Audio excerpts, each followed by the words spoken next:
అంటే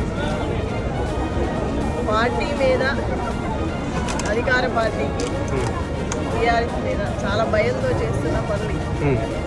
అంటే గతంలో జూబ్లీ బై ఎలక్షన్లో కూడా మీ మీద ఎంతో కక్షపూరితంగా వ్యవహరించారని మీరు చాలా ఆరోపించారు. అదా ఎలా చేశారు, వాళ్ళు ఎలా తిరిగారు, బై ఎలక్షన్ అంటే ఇలా ఉంటుందా అని ఫస్ట్ టైం చూసాం మేము. అంత బై ఎలక్షన్ జరిగినాయి కానీ ఇలా ఎప్పుడు అంటే ఇబ్బంది పెట్టే ప్రయత్నం ఏమైనా చేస్తుందంటారా కాంగ్రెస్ పార్టీ బీఆర్ఎస్ నాయకులను? మనం చూస్తున్నది అర్థమవుతున్నది, జరిగేది అదే కదా.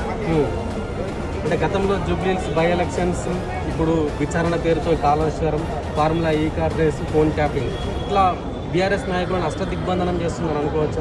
దీంట్లో కొత్త ఉంది, ప్రతిసారి దాన్ని మళ్ళా రిపీట్ చేస్తూ పోతున్నాం అంతే. దీంట్లో కొత్తదనం ఏం లేదు. అంటే భయపడే ప్రసక్తులు ఏమైనా ఉన్నాయా ఇట్లా విచారణ? భయపడే పనే లేదు.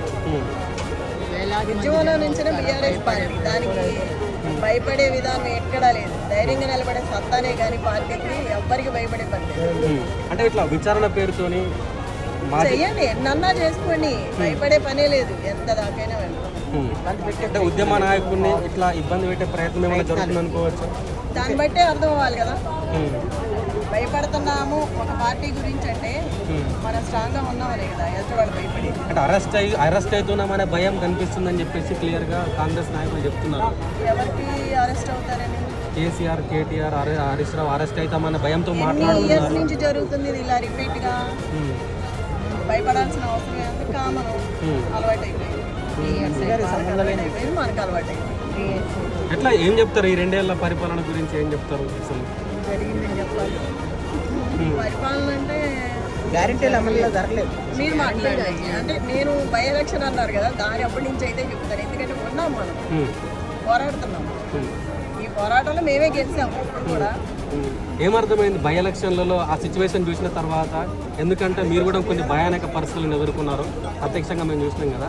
సో ఏమనిపించింది ఈ బై ఎలక్షన్స్ తర్వాత ఉన్న రాజకీయ పరిస్థితులను చూస్తా ఉన్నాం? కరెక్ట్, మేము ధైర్యంగా నిలబడ్డాం. ఎందుకు ఆ రోజు జరిగిన సిచ్యువేషన్ బట్టి కార్యకర్తలు ఇబ్బంది పెట్టారు కాబట్టి స్ట్రాంగ్గా నిలబడి మాట్లాడాలి. వాళ్ళ వైపు నిలబడి మాట్లాడు కదా. వాళ్ళకి బాధ వచ్చినప్పుడు మాట్లాడకపోతే ఎట్లా? కార్యకర్తలు మనమే అంట, మనం అండగా ఉంటే వాళ్ళు మనకి ఎంత దాకైనా అండగా వెళ్తారు. పార్టీ కోసం ఏదైనా చేస్తారు. సో చివరిగా ఏం చెప్తారు ఫోన్ ట్యాపింగ్ అంశం గురించి? కేసీఆర్ గారి విచారణ కూడా పూర్తయితున్న పరిస్థితి, చివరిగా ఏం చెప్పదలుచున్నారు? రాజకీయాల్లో ఇవన్నీ మామూలు కక్షపూర్త చర్యలు అంతే, అంతకంటే దీంట్లో ఎవరికి వచ్చేది ఏం లేదు, పోయేది. కక్షపూర్త చర్యలు. Thank you.